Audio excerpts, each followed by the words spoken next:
So for the springtime theme that you drew, how was Liffa created? So Liffa is one character from my graphic novel, Sally, so Titan's Island, and the first volume is a standalone adventure, and it's about a little zombie teenage girl. And she is this character that lives on the side of the island, and she's an outcast because she's different. So although they are, it's an island of monsters because it's a Halloween theme. She is a dragon. She doesn't fit in that theme, so they cast it away. But she brings spring, and she brings knowledge, and she brings all sorts of good things to the island. That's great. Okay, and then show me your books that you've done so far. Okay, so I started with this project, and it was a graphic novel, and I decided I want to be sure that I can do a project in 1 year. I want to do my first self-published project, and I established 1 year to complete it. So I made a 500-page graphic novel. And I thought it was going to be just one book, but it's not possible as self-published to make this into a book. Yes. It would be, the cost would be horrible for people to buy a 500-page. So I decided to complete it, and I published it in several months when I started. And it's Polly and the Black Ink.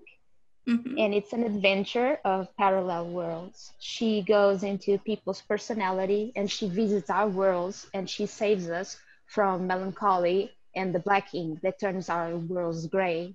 So she protects our cores. This was inspired by my students, because I had a student that he didn't talk, he couldn't express himself. So I found a way to enter his world and find out the darkness and the light that was inside. So this was a very personal project, and I'm very proud of it. And this helped me to understand how things worked. So no, not 500-page book is possible. So don't be less ambitious when you start your first project, and do a small story and see how it works, and then you learn, and then you can advance and create something longer, and then you can expand to a larger project. So this was my first one. And then I decided to publish Not From Brazil, and this is my story. So this is how how I expressed the long distance relationship with my husband. So we had a few years that we just corresponded, because he is American, I am Portuguese, so we couldn't be together for a period. And then it's the process of the visa and all that was not so funny at the time, but it's all full with humor. So it's not from Brazil, because every time that I say I'm Portuguese, people ask me about São Paulo and cities from Brazil. And I say, no, Portugal, the other one.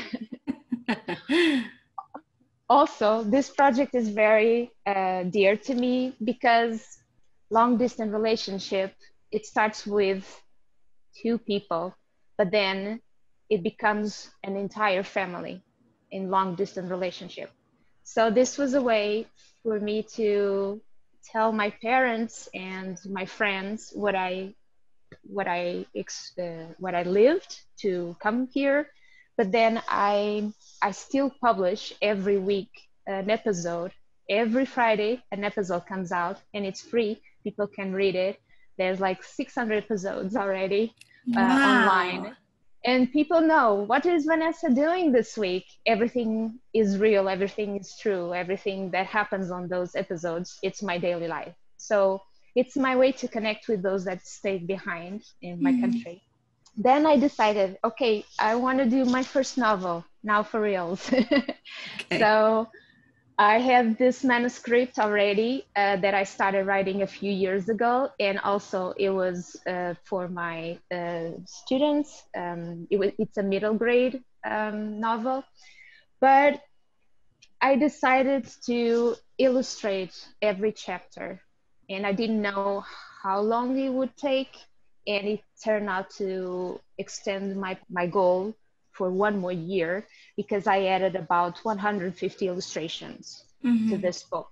So it's all the chapters have different illustrations, and it was very, very, very exciting to illustrate it all, but very, very hard to do it. But I loved Yes. it, and I'm very proud of it. And it's an epic fantasy, and they go on a quest and they have to grow. And people sometimes ask me, why do you say it's beyond courage, cliff and courage? Because they physically have to cross this forbidden cliff, but they also have to go beyond courage and to grow inside, and it has to do a lot with acceptance because they have to accept who they are. And this has a funny story because I'm afraid of spiders. You are personally? Yes, I'm afraid of spiders. So one of the main characters is a spider, and she's very funny. And this spider, I was driving to school when the spider fell in front of me while I was driving. So I was driving and I had this spider dingling here, and I was so afraid. And I said, okay, I am going to stop the car when I get to this classroom, and I'm going to take notes, and I'm going to write this book. It's a spider that is going to help me go on an adventure, and I'm not going to be afraid of spiders anymore. Oh, that's well, so good. The book is here, but I'm still afraid of spiders. Oh, that's so funny. She's adorable, and she's one of my favorite characters because she doesn't want to be a spider, and she will take her journey to accept that she can be a spider, but a good spider. She doesn't have to be something else. She can be herself. She's still a good spider. Love that. Love that. I have to share a story with you now. You told me that. When I was driving, we had parked our car for some months in storage whilst we were traveling overseas. And we came back and my door was open just a little bit. And probably someone was attempting to break into it. I'm not quite sure. But anyhow, it was open just a little bit. So I closed and I thought, oh, I think there's going to be spiders in the car now. Oh. And sure enough, when I was driving along, I had my mother in the front with my children in the car, and I was driving behind, or maybe I was driving in front. Anyhow, I had to pull over in this very busy intersection because I had a big black spider. Oh my God. in the visor part. Yes.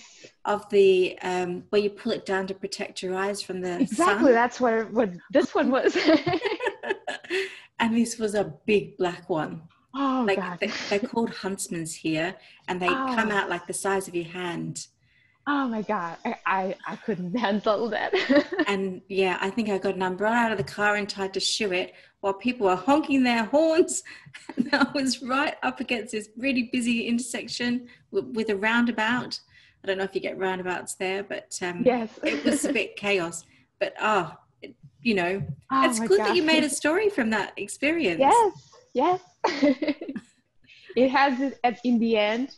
I even added some extras where she has these funny poses, like karate poses. And people have like a little instructions of how she does these amazing poses because she's very funny. That's so cute. We were staying in a place, it was in the country, and I have an idea for a book that I'm going to do, and it's for part of the kids collection that I'm writing.